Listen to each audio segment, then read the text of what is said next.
दुनिया में अब भी कई ऐसी तकनीक है जो कि रूस और अमेरिका जैसे देशों के पहुंच से भी बाहर है। अब जैसा कि समय टेक्नोलॉजी का है, दुनिया का कौन सा देश किस तकनीक में आगे निकल जाए कहा नहीं जा सकता।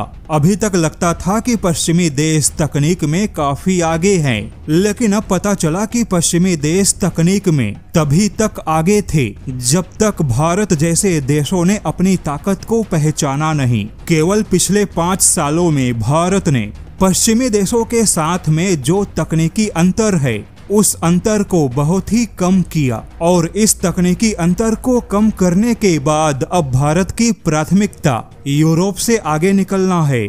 और अब भारत एक ऐसी तकनीक पर काम कर रहा है जहां फिनलैंड ने कहा कि ऐसी तकनीक तो नेटो देशों की प्राथमिकता में होनी चाहिए। बता दे, भारत पिछले कुछ समय से क्वांटम सेंसिंग जैसी तकनीक पे काम कर रहा है। हालांकि इसे क्वांटम सेंसिंग या क्वांटम मैग्नोमीटर के अलावा क्वांटम सेंसर भी कहा जाता है। यह तकनीक मुख्य तौर पे नौसेना के लिए विकसित की जा रही है।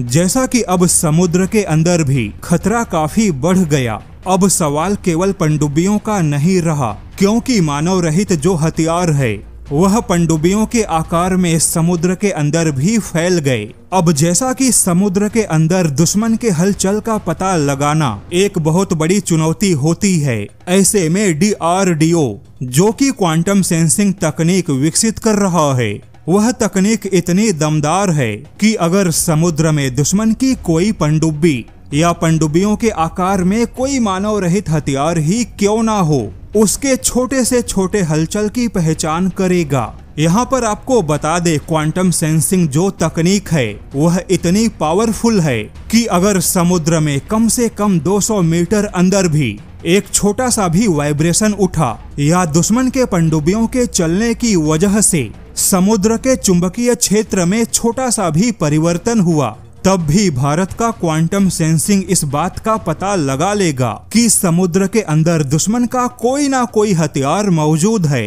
अब जैसा कि यह क्वांटम सेंसिंग टेक्नोलॉजी है, ऐसे में दावा है कि यह किसी भी सेंसर के मुकाबले लगभग 1 ट्रिलियन गुना ज्यादा सेंसिटिव और पावरफुल है। ऐसे में अगर दुश्मन की कोई भी पनडुब्बी या कोई भी हथियार किसी भी प्रकार का हलचल करेगा, तो ऐसे छोटे से हलचल के 1 ट्रिलियन के हिस्से को भी भारत का क्वांटम सेंसिंग तकनीक पता लगा सकता है। अब यहाँ पर आपको बता दे कि रूस और अमेरिका जैसे देश भी फिलहाल ऐसी तकनीक पर काम कर रहे हैं, और भारत के पास में अगले 2 या 3 सालों में ऐसी तकनीक ऑपरेशनल होगी। वहीं 2025 में फिनलैंड ने क्वांटम तकनीक का एक मसौदा पेश किया था। भारत और फिनलैंड के बीच में ऐसी तकनीक में एक वर्चुअल सेंटर फॉर एक्सीलेंस का समझौता हुआ है। ऐसे में फिनलैंड का मानना है कि भारत की सफलता से फायदा उठाया जा सकता है। फिनलैंड को लगता है कि भारत की ऐसी सफलता नेटो देशों के लिए बहुत ही ज्यादा फायदेमंद साबित होगी, क्योंकि भारत का सहयोग लेने से समय की बचत होगी और तेजी से नेटो की सेना को मजबूत बनाया जा सकता है।